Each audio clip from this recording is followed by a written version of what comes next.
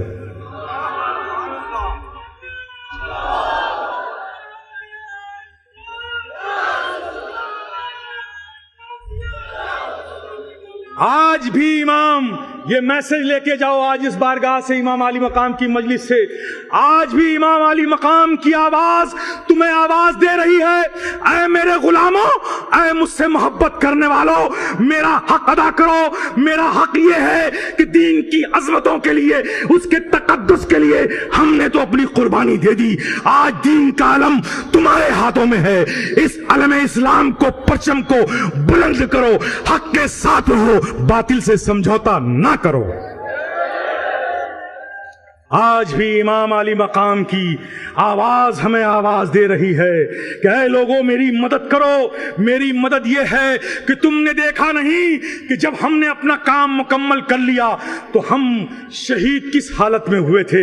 ہم گھوڑے سے اترے تھے, ہم نے کسی عزیز و اقارب کی خبر نہیں لی تھی, ہم نے فوراً ہی رب کی بارگاہ میں سجدہ شکر میں اپنا سر جھکا دیا تھا, اس لیے کہ اس عبادت سے زیادہ کوئی اچھا موقع موقع ہو ہی نہیں سکتا جس میں شہادت حاصل کی جائے.